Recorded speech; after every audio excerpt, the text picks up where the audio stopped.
Welcome to on record.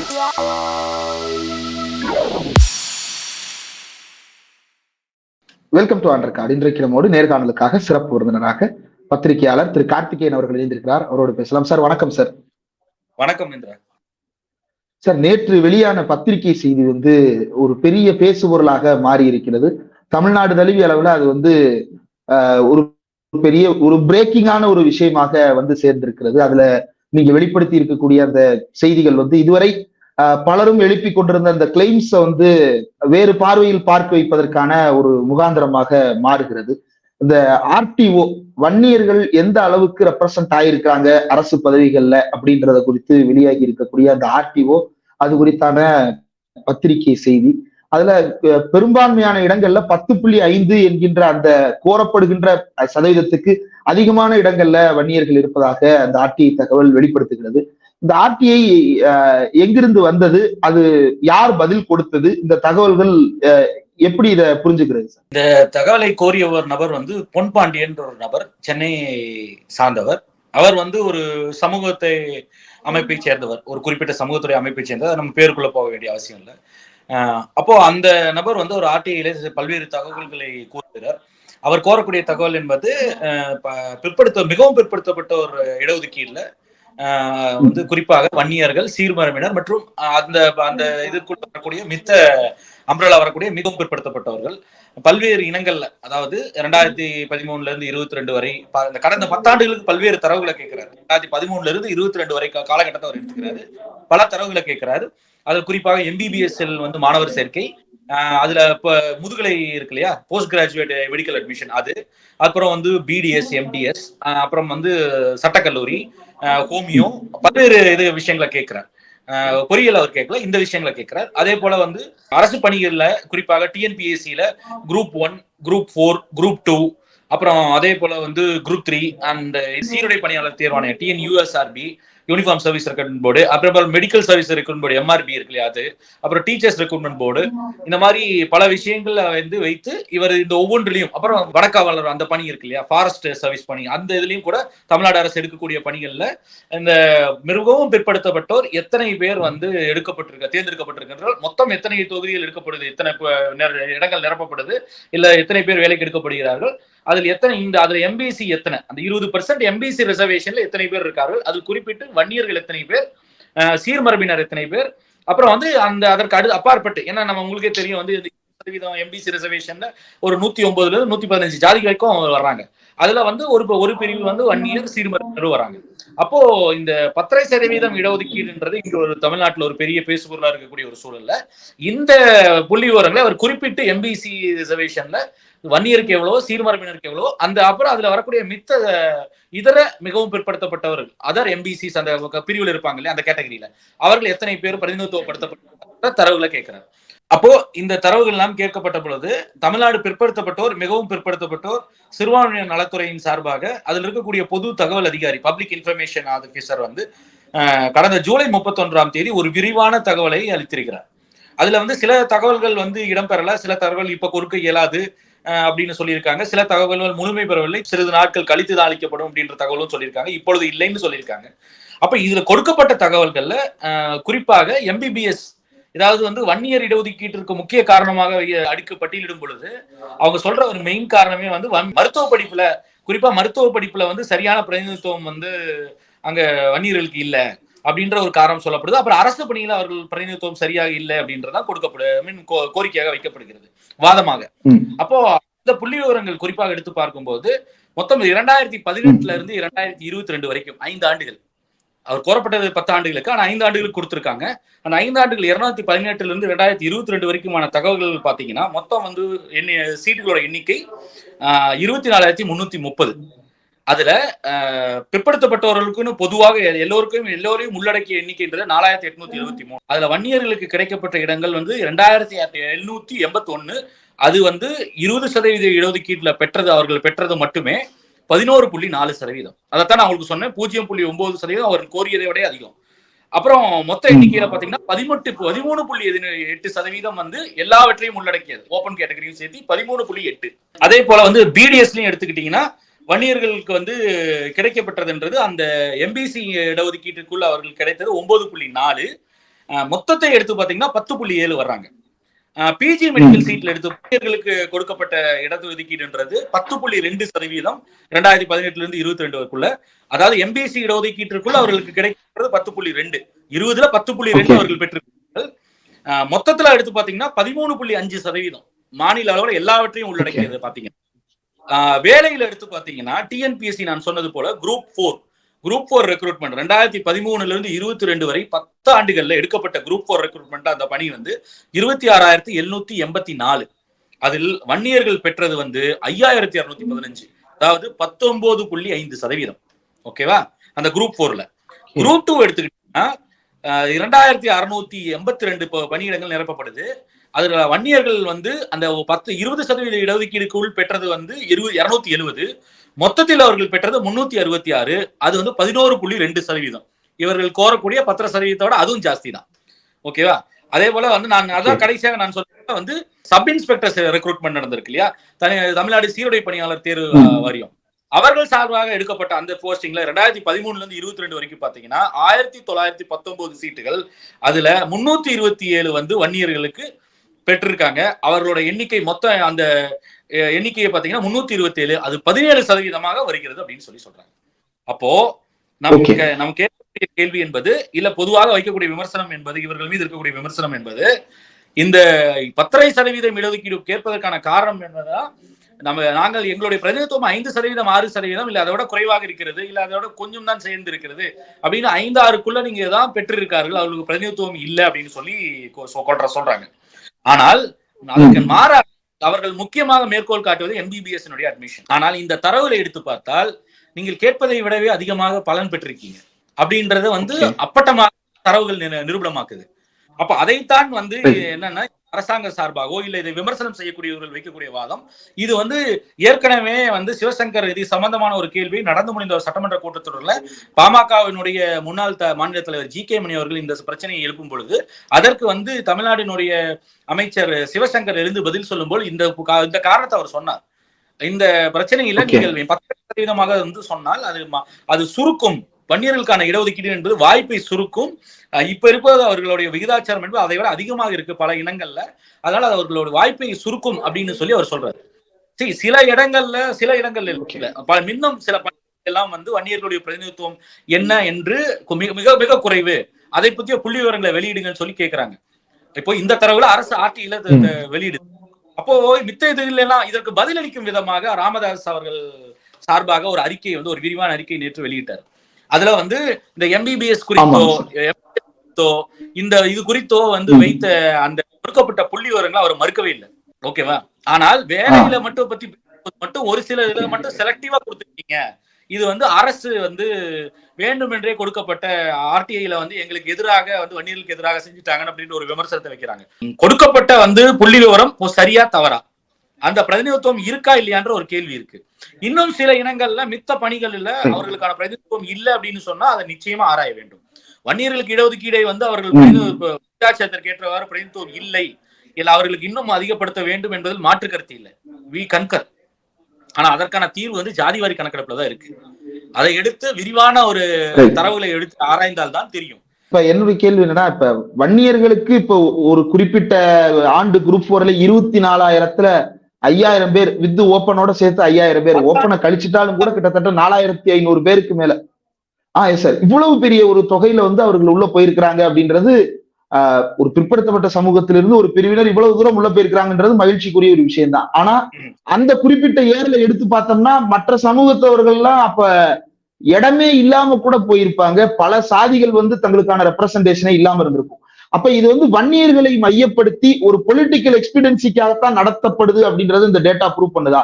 ஏன்னா சந்திரசூட் முந்தா நேத்து கொடுத்த SC/ST சப்கிளாசிபிகேஷன்ல கூட என்ன சொல்றாருன்னா, பொலிட்டிக்கல் எக்ஸ்பீரியன்சிக்காக எதையுமே அனுமதிக்க முடியாது அப்படின்னு சொல்றாரு. இது அப்படியான ஒரு சரத்தின் கீழே தான் விழுகுமா? இல்ல அந்த கேள்வியை தான் சொல்றாங்க. 17% இல்ல 19% பெற்றிருந்தாலும் கூட மீதி இருக்கக்கூடிய 80% மித்த சமூகங்கள் வருது.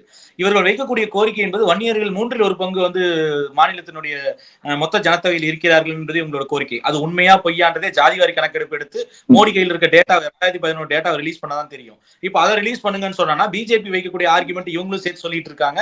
அந்த டேட்டா வந்து பொய்யானது, அது டிஃபெக்டிவா இருக்கு, பொய்யானதுல டிஃபெக்டிவா இருக்கு, அதுல குளறுபடிகள் இருக்கு பாஜக வந்து சொல்லக்கூடிய வாதத்தை பாமக சார்பாக இப்ப சொல்ல ஆரம்பிச்சுட்டாங்க அதிகாரப்பூர்வமாக. அது வந்து அந்த கருத்துக்களை வந்து நம்மோடு பேசும்போது தனிப்பட்ட முறையில் அவர்களே ஒப்புக்கொள்கிறார்கள். இந்த இப்படி இருக்கு, அந்த புள்ளி வரத்தை எப்படி எடுக்க முடியும், அதற்காக தான் சர்வே வேணும்னு கேட்கிறோம்ன்ற வாதத்தை முன்வைக்க ஆரம்பிச்சுட்டாங்க பாஜக போலவே. நாம் கேட்கக்கூடிய கேள்வி, நீங்கள் 19% இல்ல, நாங்க இன்னும் கூடுதலா கூட இருக்கட்டும், அவர்கள் வந்து பெறறதுக்கான வாய்ப்புகள் இருக்கு இல்லையா, ஏன் 10%க்குள்ள சுருக்கணும் என்று நினைக்கிறீங்கன்னு தான் நம்ம கேள்வி. இது புலிவால் பிடித்த கதை தான். உண்மையிலேயே வன்னியர்களுக்கு வந்து ஒரு பொதுவாக பெரும்பான்மையான சமூகம் வந்து பிற்படுத்தப்பட்டதாக இருக்கு.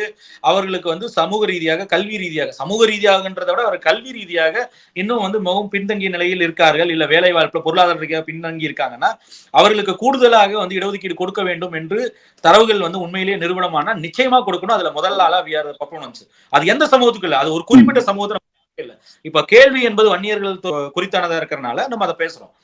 எந்த சமூகத்திற்கும் பிரதிநிதித்துவம் வந்து இல்லை என்றால் அவர்களுக்கு கொடுக்கப்பட வேண்டும் என்பதுதான் நம்முடைய வாதம். இடஒதுக்கீடு இல்ல சமூக நீதி என்பது அதுதான், அதுல மாற்று கருத்தே இல்லை. அப்ப நாம் இங்க எழக்கூடிய கேள்வி என்பது, இந்த நீங்கள் சொல்லக்கூடிய எண்ணிக்கை வந்து 5-6% சொல்லிக்கிட்டு இருந்தீங்க, இங்க 10.5க்கு மேலதான் எல்லாமே இருக்கு. சில இனங்கள்ல நான் சொன்ன போல சட்டக்கல்லூரி சேர்ப்புல 9% கொஞ்சம் சேர்த்திதான் இருக்கு, 10% கூட இல்ல. அதை வந்து ஆராய வேண்டும், அது ஏன் என்று பார்க்க வேண்டும். இந்த இடத்துல வரக்கூடிய ஏன் சட்டக்கல்லூரிக்கு மட்டும் அவ்வளவு பேர் வரலன்ற கேள்வி இருக்குல்ல. எம்பிபிஎஸ்ல 13% வரக்கூடியவன் ஏன் வந்து சட்டக்கல்லூரியில வன்னியர் சமூகத்தை சேர்ந்தவர்கள் வெறும் 9-10 இருக்குல்ல. ஆனா ஏன் காவல்துறைக்கு மட்டும் 19%, 17% போறாங்கன்ற அந்த கேள்வியை நம்ம வந்து ஆராய வேண்டியிருக்கு. இதுல ஒரு டவுட் சரி, இப்ப எம்பிசி பட்டியல்ல வன்னிய குல சத்திரியா அப்படின்னு சேர்க்கப்பட்டிருந்தாலும் கூட கீழே இன்க்ளூடிங் வன்னியா, வன்னியர், வன்னிய கவுண்டர், கண்டர், பள்ளி, படையாச்சி, அப்புறம் இன்னொரு பேர் 7 சாதிகளுடைய உட்பிரிவுகள் அதுல கொடுக்கப்பட்டிருக்கு. ஒருவேளை வந்து இதை இன்னும் நுணுக்கமாக பள்ளி, படையாச்சி, வன்னிய கவுண்டர் இப்படி ஒரு பட்டியல் ரெடி பண்ணா வந்து உண்மையிலேயே இதுல இன்னும் ஒடுக்குமுறைக்கு ஆளாகி கொண்டிருப்பது யார் அப்படின்றது தெரிய வருமா? ஒருவேளை நிச்சயமாக தெரிய வரும். ஆனா அது போன்ற ஒரு ஆய்வுக்கு உட்படுத்தணும், அது போன்ற ஒரு ஆய்வை செய்யணும் அப்படின்ற கோரிக்கையை வந்து ராமதாஸ் இருந்தோ இல்ல அந்த இடஒதுக்கீடு ஆதரிக்கிறவர்கள் வரல. சரி, நம்ம தனிப்பட்ட ஒரு பாமக ராமதாஸ் என்று சுருக்கி பார்க்க வேண்டியதில்லை. ஆனால் அவர்கள் தான், நாங்கள் தான் இதற்கான போராளிகளாக இருக்கோம், நாங்கள் தான் போராடுறோம் சொல்றதுனால அந்த விமர்சனமே வருது. அது ஏதோ தனிப்பட்ட முறையில் அவருக்கு எதிராக இருக்கிறாங்கன்ற அந்த ஒரு விமர்சனத்தை கொண்டு போறாங்க. அப்படி கிடையாது. இதை வந்து ஒரு அகடமிக் இஷ்யூவாகத்தான் இதை பார்க்க வேண்டியது, அரசு சார்ந்த ஒரு முக்கியமான ஒரு ரிசர்ச்சா தான் இதை பார்க்க வேண்டியிருக்கு. ஒரு சமூக, ஒரு சோசியாலஜிக்கல் ஸ்டடி இது. அப்போ இதுல வந்து நீங்க சொன்னது போல நீங்க இதை அப்ளை பண்ணீங்கன்னு வச்சுக்கீங்களா, இது பெரும்பான்மை நிறைய சமூகங்களுக்கு பொருந்தும். இந்த இடஒதுக்கீட்டுல பயன் வந்து பெற்றுட்டு இருக்கக்கூடிய அந்த லார்ஜர் அம்ப்ரலா வருவாங்க, ஒரு குறிப்பிட்ட சமூக பேர்ல இருக்கும். அப்போ நீங்க இதை வந்து நீங்க அகமுடையார்லையும் பார்க்கலாம், இல்ல மித்த சமூகங்களையும் பார்க்கலாம், கவுண்டர் வந்து பார்க்கலாம். இதுல நிறைய எல்லா சமூகத்துக்கும் அதுலயே வந்து பலன்கள் போய் சேராத நிறைய பேர் இருக்கும். அதை ஆராய்ந்து அதுல வந்து அவர்களுக்கு உள்ளொதுக்கீடு தேவையா, அவர்களுடைய நிலை என்ன அப்படின்றத ஆராய்ஞ்சு நிச்சயமாக அதை அட்ரஸ் பண்ணணும். அதனாலதான் சப் கேட்டகரைசேஷன் ரொம்ப ரொம்ப முக்கியம். அதுக்காக தான் ஒரு ரோகிணி கமிஷன் வந்து போடுறேன்னு அரசு போட்டுட்டு அதுக்கு 5-6 வருஷம் காலம் தாழ்த்தி அதுக்கப்புறம் இப்பதான் அறிக்கை சமர்ப்பிச்சு அது இன்னும் நிலுவையில் இருக்குது. அது இன்னும் அமலுக்கு வரல. ஆனா அது பாராளுமன்ற வைத்து அது என்ன முடிவெடுக்க போறாங்கன்னு தெரியல ஒன்றிய அரசின் சார்பாக. அது குறித்தெல்லாம் வந்து இது வரைக்கும் இங்கிருந்து சமூக நீதிக்காக போராடக்கூடியதாக சொல்லக்கூடிய கூட்டணியில், பாஜக கூட்டணியில் இருக்கிறவர்கள் எல்லாம் எந்த கேள்வியும் இது வரைக்கும் எழுப்பல. ரோஹிணி கமிஷன் சப் கேட்டகரைசேஷனை பத்தி பெரிய அளவு கேள்வி எல்லாம் எழுப்பவே இல்லை. அது ஓகே, அது நம்ம டிஃப்ளெக்ட் ஆக வேண்டாம், இதுல இருந்து டைவர்ட் ஆக வேண்டாம். பட் நம்ம இருக்கக்கூடிய கேள்வி என்பது நீங்கள் கேட்பதை போல வந்து ஆராய்ச்சிங்கன்னா ஒவ்வொரு சமூகத்திலும் இது போல வந்து இடஒதுக்கீடுல வந்து பிரதிநிதித்துவம் இல்லாமல், ஆனால் வந்து அந்த சமூகம் லார்ஜர் அம்ப்ரலா பாத்தீங்கன்னா பிராக்கெட்ல இவங்களுக்கு இத்தனை பேர் இருக்காங்கன்னு இருக்கும். ஆனா அதுலயே வந்து வாய்ப்புகள் கிடைக்காமல், நீங்கள் சொன்னது போல வன்னியருக்கு ஒரு உதாரணம் சொன்னீங்க. இந்த மாதிரி பல சமூகங்கள்ல வந்து இடஒதுக்கீடுக்குள்ள பிரிவுக்குள்ள வரக்கூடியவர்களுக்கு அந்த வாய்ப்புகள் இன்னும் போக சேராம நிறைய பேர்த்துல இருக்கு. அப்போ அது வந்து ஒரு லார்ஜர் இஷ்யூ, அட்ரஸ் பண்ணணும். ஆனா அதற்காக வந்து கிரீமி லேயரை வந்து பொறுத்தினால் சரியா இருக்குமா என்பது தீர்வாகுமான்னு எனக்கு தெரியல. ஏன்னா இங்க வந்து வந்து பொருளாதார மேம்பட்டாலும் கூட இங்க சமூக மேம்பாடு வர்றதில்லை, அவர்கள் ஏற்றுக்கொள்ளப்படுவதில்லை. அது பிற்படுத்தப்பட்டவர்களையும் சரி, பட்டியலின மக்கள்லையும் சரி. பட்டியலின மக்கள்லயே அந்த சமூக மேம்பாடு இல்லைன்றனாலதான் அருந்ததியர்களுக்கு வந்து உள்ளொதுக்கீடு வேண்டும், அவர்களுக்கு வாய்ப்பு போய் சேரல என்றனாலதான் வந்து கலைஞர் வந்து அருந்ததியர்களுக்கு இடஒதுக்கீடு கொண்டு வந்தார், 3% இடஒதுக்கீடு. அப்போ அந்த இஷ்யூ நிறைய அதுல இருக்கு. ஆனால் நாம் இங்கு பேச வேண்டியது என்பது இத்தனை சதவீதம் பெற்றிருக்கும் பொழுது அது எப்படி வந்து 5-6% குறிக்கிறீங்க அப்படின்னு சொல்லி கேட்கிறோம். அதற்கு வந்து அவர் நேற்று இந்த செய்திக்கு வந்து ஒரு பதிலாக ஒரு அறிக்கை விரிவாக விட்டிருந்தார். அதுல வந்து இந்த செய்தியில வந்து கோரப்பட்டிருந்து இல்ல கொடுக்கப்பட்டிருக்கிற ஆர்டிஐ தகவல்கள் செலக்டிவாக இருக்கு. அரசு வந்து தனக்கு விருப்பமான இல்ல தனக்கு சௌகரியமான செய்திகளை மட்டும், தரவுகளை மட்டும் பகிர்ந்திருக்கு. இன்னும் பல நிலையில் இருக்கக்கூடிய வேலை வாய்ப்புகள்ல அவர்களுடைய பிரதிநிதித்துவத்தை இந்த அரசு சரியாக வந்து பிரதிநிதித்துவம் படுத்தப்படல, அந்த புள்ளி விவரங்களை வழங்கவில்லை. அதனால ஒயிட் பேப்பர் கொடுங்க 30 வருஷத்துக்கு அப்படின்னு ஒரு கோரிக்கை வைக்கிறார். நான் கேட்கறது 30 வருஷத்துக்கு ஒயிட் பேப்பர் கேட்கறீங்களே, சரி ரைட், எல்லா சமூகத்துக்கு போடுவோம். அது ஒரு சமூகத்துக்கு மட்டும் ஒயிட் பேப்பர் எல்லாம் கொடுக்கறது இல்ல. அரசு ஒரு சமூகம் எல்லா சமூகங்களுக்காக ஒரு இல்ல ஒரு குறிப்பிட்ட கட்சியை அவருடைய கோரிக்கைகள் அட்ரஸ் பண்றதுக்காக வந்து எந்த அரசும் வந்து நடத்தப்படுவதும் இல்லை, நடத்தப்படவும் கூடாது. அப்ப நாம் வைக்கக்கூடிய அது வந்து குஜர் போராட்டமா இருந்தாலும் சரி, இல்ல ஜாட்டுகள் அங்க வேற போராட்டங்களா இருந்தாலும் சரி, இல்ல இங்க இருக்கக்கூடிய வன்னியரோ இல்ல சீர்மரபினரோ வைக்கக்கூடிய கோரிக்கைகளா இருந்தாலும் சரி, அப்ப நமக்கு வைக்கக்கூடிய கேள்வி என்பது இந்த 30 ஆண்டு கோரிக்கை வைக்கிறீங்களா, 10 ஆண்டுகள் இந்த புள்ளி விவரம் என்ன சொல்லுது? 10 ஆண்டுகள்ல இவ்வளவு பெற்றிருக்காங்க இல்லையா? இந்த புள்ளி விவரம் நீங்கள் சொல்வதற்கு நேர்மாறையா இருக்கு இல்லையா, முரணா இருக்கு இல்ல, உங்களுடைய பிரதிநிதித்துவம் இந்த அளவுக்கு இருக்கு. அப்ப நீங்க எடுத்துக்கொண்ட ஒரு கேள்வி இயல்பா வரும் இல்லையா? அப்ப அந்த எம்பிசியில் இருக்கக்கூடிய மித்த ஜாதிகள் 115 பேர்ல நீங்க இங்க ஒருத்தர் மட்டும் தானே பேசிட்டு இருக்கீங்க, இல்ல ஒரு அந்த அம்பரேலா இருக்கக்கூடிய 7 ஜாதிகளை மட்டும் சேர்த்துக்கீங்க. அப்ப மிச்சம் இருக்கக்கூடிய 100க்கும் மேல இருக்கக்கூடிய அந்த ஜாதிகளுடைய பிரதிநிதித்துவம் எல்லாமே வந்து அந்த 8%க்குள்ள சுருங்கி போயிடுதா? இல்ல உங்க கணக்குப்படி அந்த எல்லாமே வந்து அந்த ஒரு 8.5%க்குள்ளேயே சுருங்கிடுதா இது? அப்ப அந்த கேள்விக்கு பதில் சொல்லணும்ல, அதைத்தான் நம்ம இங்க கேள்வி இருக்கிறோம். அப்ப அப்படி ஒவ்வொருத்தரும் ஜாதி வரையா எங்களுக்கு எங்க ஜாதிக்கு இவ்வளவு இருக்கு, இங்க ஜாதிக்கு இவ்வளவு இருக்குன்னு சொல்லி நீங்க வந்துகிட்டு இருந்தீங்கன்னா இதுக்கு தீர்வே இருக்காது, இது முடிவே இல்லாத பிரச்சனையா போயிடும். ஆனா அதற்கு வந்து உண்மையான தீர்வுன்னு பாத்தீங்கன்னா வந்து ஒரு விகிதாச்சார அடிப்படையில் இருக்கக்கூடிய பிரதிநிதித்துவம் தான். அதற்கு வந்து எங்க சுழியே போடணும், எங்க ஆரம்பம் இருக்குன்னு கேட்டீங்கன்னா ஜாதிவாரி கணக்கெடுப்புல இருக்கு. அப்ப ஜாதிவாரி கணக்கெடுப்பை வந்து தகவலை உடனடியாக வெளியிடுங்கள் கேட்க வேண்டியதுதான் உங்களுடைய கோரிக்கை. அதுல டிஃபெக்ட் இருக்கா இல்லையான்றதை ஆராய்வோம். அது அந்த டேட்டா வந்து பப்ளிக் போறதுக்கே வரல, ஏன் ஷேரே பண்ண மாட்டேன்றீங்க நீங்க? இப்போ 2011 சென்சஸ் டேட்டாவை மாநில அரசுகளோட எல்லாம் ஷேர் பண்ணி இல்ல வந்து பொது தளத்துல வந்து அரசு வந்து டேபிள் பண்ணி வெளியிட்டு இருந்தாங்கன்னு வச்சுக்கோங்களேன், அது சோஷியோ எக்கனாமிக் கான்சஸ் அந்த தரவுல வெளியிட்டு இருந்தா அந்த டேட்டாவை எடுத்து கொலேட் பண்ணி அதுல இருக்கக்கூடிய என்ன டிஃபெக்ட்ஸ்ன்றதை சரி செஞ்சு ஓரளவுக்கு துல்லியமா நடத்த முடியல. புதுசா ஒரு செஞ்சு பண்றது வந்து ரொம்ப அக்யூரேட்டா இருக்கும், இல்ல நான் மறுக்கல. ஏதோ ஒரு சில அதுல இருக்கக்கூடிய டெபிஷியன்சி ஷார்ட் கமிங்ஸ் இருந்தா கூட அதை சரி பண்றதை விட புதுசா எடுக்கிறது இன்னும் துல்லியமா இருக்கும். அதனாலதான் பல்வேறு மாநிலங்கள்ல மாநில அரசுகள் வைக்கக்கூடிய கோரிக்கை என்பது இதுல வந்து நீங்க புதிதாக உடனடியாக ஜாதிவாரி கணக்கெடுப்பு எடுத்து அந்த தரவுகளின் அடிப்படையில் பல்வேறு நலத்திட்டங்கள், இது போன்ற இடஒதுக்கீடு போன்ற சமூகத்தில் வந்து செய்ய வேண்டிய ரிப்பரேஷன்ஸ் இருக்குல்ல, சில சரி செய்ய வேண்டிய அநீதிகள் இருக்கு இல்லையா, நீதி கொடுக்க வேண்டிய விஷயங்களை சரி செய்வதற்கு இதுக்கெல்லாம் தீர்வு அதுதான் கேட்கறாங்க. அப்ப நான் நியாயமா உங்களுடைய கோரிக்கை அங்கெல்லாம் இருக்கணும். ஆனா அதை விட்டு கொண்டு நீங்க வந்து தனிப்பட்ட முறையில வந்து இது வந்து இந்த விஷயத்துல வந்து டிஃபெக்டிவ் டேட்டா இல்ல செலக்டிவ் டேட்டா அப்படின்னு சொல்வது, அப்படி உண்மையிலேயே அது செலக்டிவா இருந்தா உங்களுக்கு தெரிந்த புள்ளிவிவரத்தை வெளியிடுங்க. என்ன அடிப்படையில் 5-6% தான் இருந்தாங்கன்னு சொன்னீங்க. அப்ப உங்களுக்கு நிச்சயமா தெரியும்ல, மித்த குரூப் 1ல 542 இதுல டெபுட்டி கலெக்டர்ல நாங்க சொல்லக்கூடியது வந்து 13% மேல வந்து வன்னியர்கள் இருக்காருன்னு சொல்லி சொன்னா அந்த தரவுகளை வந்து செலக்டிவா அதுக்கு மட்டும் எடுத்து சொல்றாங்க, மொத்தத்துக்கு எடுத்து சொல்றாங்க. நீங்க சொல்றது என்ன, மொத்தத்துக்கு எடுத்து சொல்றாங்கன்னு சொல்லி சொல்றாரு பாமக சார்பில் பேசக்கூடிய நபர். நான் கேட்கிறேன் என்ன சொல்றீங்க, 5-6 தான் மொத்தத்திலேயே இருக்கீங்கன்னு கேக்குறீங்க இல்லையா? ஆனா மொத்தத்துல இங்க 13 இருக்கு, நீங்க சொல்றத விட டபுள் நம்பர் இருக்கு, நீங்க கோரக்கூடிய அளவை விட ஜாஸ்தியா இருக்கு. அதுதானே பேச்சே. இப்போ மொத்தத்தை நீங்க வந்து ஓபன் கேட்டகரியையும் சேர்த்து எடுக்க கூடாதுன்னு கேக்குறீங்க. இடஒதுக்கீடு 20%க்குள் நீங்கள் பெறக்கூடிய பலன் எடுத்து பார்த்தாலும் 10% மேல பல இனங்கள்ல இருக்கு. அப்ப அந்த ஆர்டிஐ டேட்டால நான் அதே போல வந்து மொத்தத்துக்கு எடுத்து பார்த்தா அதை விட அதிகமாக இருக்கு உங்களுடைய விகிதாச்சாரம்ன்றது. அப்ப நீங்க கூட 5ல இருந்து வைக்கக்கூடிய குற்றச்சாட்டுல விமர்சனமான 5-6% தான் இருக்கிறார்கள் சொல்லக்கூடிய வைக்கக்கூடிய கோரிக்கை இருக்குல்ல, அந்த விமர்சனம் இருக்குல்ல, அது வந்து தவறுன்னு ஆயிடுது இல்லையா? அப்படி உண்மையிலேயே நாம என்ன கேட்கிறோம், அப்ப அரசுடைய தரவுகள் தவறு அப்படின்னு சொன்னா ஆர்டிஐல வந்து தவறான புள்ளி விவரங்களை தந்து விட்டார்கள் அப்படின்னு சொன்னா கோர்ட்ல போய் கேஸ் போடுங்க. அரசுக்கு எதிராக ஏன் போட மாட்டேன்றீங்க? அந்த பப்ளிக் இன்ஃபர்மேஷன் யாரு கொடுத்த துறை மீது, அரசின் மீது வழக்கு தொடுக்கலாம் இல்லையா?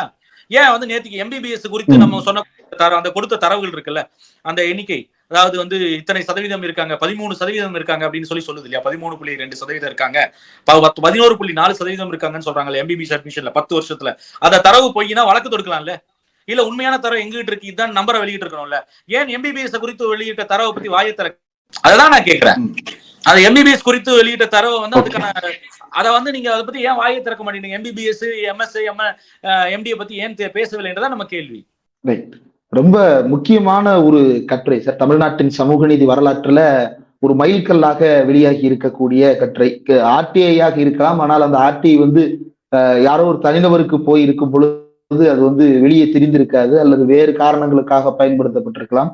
ஒரு விஷயம் சொல்ல வேண்டியது இருக்கு. இது ஆர்டிஐ யாருக்கு கொடுக்கப்பட்டது, யார் போட்டா அப்படின்றது வந்து அவர்களுக்கு கூட 1000 நோக்கம் இருக்கா இல்லையா, அதுக்குள்ள எல்லாம் நம்ம ஆராயவே வேண்டாம். ஆனா கொடுக்கப்பட்ட தகவல் அரசின் சார்பாக கொடுக்கப்பட்டிருக்கு இல்லையா? அப்ப அதுல தவறு இருந்தால் வழக்கு தொடுக்கலாம். இல்லைன்னா வந்து அதுல அது அந்த தரவு தான் அரசு கொடுக்கக்கூடிய தரவு தான் நீங்க எடுத்துக்கணும். அது திமுக என்ற கட்சி கொடுக்கக்கூடிய தரவு இல்ல, ஆளக்கூடிய அரசு. அது திமுகவுடைய சொத்து கிடையாது, அது தமிழ்நாட்டு மக்கள் சொத்து.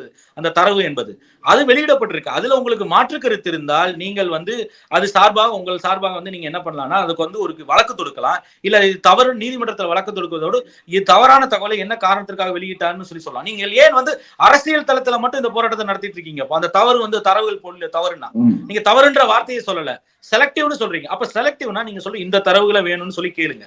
இந்த தரவுகளை வேணும்னு சொல்லி பாமக சார்பாக ஒரு ஆர்டிஐ, பாமக சார்பாக இந்த ஸ்பெசிபிக் ஏரியாக்கு எனக்கு ஆர்டிஐ வேணும்னு கேளுங்க. இல்ல உங்களுக்கு இன்ஃபேக்ட் வந்து ஆல்ரெடி உங்களுக்கு நீங்க கிளைம் பண்ணக்கூடிய டேட்டா இத்தனை இதெல்லாம் பேசுறீங்க அப்படின்னா நிச்சயமா அது வந்து உங்களுக்கு யாரும் எடுத்து கொடுத்துதான், கவர்மெண்ட் வந்து எடுத்து கொடுத்துதான் வரும். எல்லா கட்சிகளுக்கும் அந்த மாதிரி டேட்டா போகும், எல்லாருக்கும் தெரிஞ்சது தானே. ஏன்னா பாமக சார்பாக இருக்கக்கூடிய ஆட்கள் இருப்பாங்க, திமுக சார்பாக இருப்பாங்க, அதிமுக சார்பாக இருப்பாங்க, இடதுசாரிகள் சார்பாக இருப்பாங்க, விடுதலை சிறுத்தைகள் சார்பாக, எல்லாருக்கும் வந்து யார் யாரெல்லாம் அதிகாரத்துல ஓரளவுக்கு வலுவா இருக்காங்களோ அவங்க எல்லாருக்கும் உள்ள ஆட்கள் இருப்பாங்க, எடுத்து கொடுப்பாங்க. அப்போ இந்த தரவுகள் வந்து உண்மையிலேயே உங்ககிட்ட அப்படி இல்லைன்னா உங்கள் சார்பாக பாமக சார்பாக ஒரு ஆர்டிஐ போட்டு இந்த தரவுகளை நீங்கள் இந்த டேட்டாவெல்லாம் விட்டுட்டீங்கன்னு சொல்றீங்க இல்லையா, அந்த டேட்டாவெல்லாம் எங்களுக்கு கொடுங்கன்னு போயிடுங்க. அது கொடுக்கலையா அப்பீலேட் ஆபீசருக்கு போடுங்க, இன்கம் ஆர்டிஐ அப்பீலேட் ஆபீசருக்கு போடுங்க. அதற்கப்புறம் இல்லைன்னா நீங்க வழக்கு தொடுத்து இந்த தரவுகளை கொடுக்கவில்லை, இவர்கள் தரமா மறுக்கிறார்கள் அப்படின்னு அரசாங்கத்திற்கு எதிராக வழக்கு தொடுக்கலாம் இல்லையா? அதெல்லாம் எதுவும் சரியாம அரசியல் தளத்துல நாங்க ஸ்தம்பிக்க வச்சிருவோம், உங்ககிட்ட வந்து நான் வந்து இடஒதுக்கீடு கேட்கணுமா அப்படி உங்ககிட்ட வந்து நான் நிக்கணுமா அப்படின்னு சொல்லி அரசியல் ரீதியாக பேசுவது என்பது அப்ப அந்த இஷ்யூவை வந்து நீங்க அரசியலாக மட்டுமே பார்வைக்கிறதுனாலதான். சமூக நீதி என்பது அரசியலாக பார்க்க வேண்டிய பிரச்சனை கிடையாது.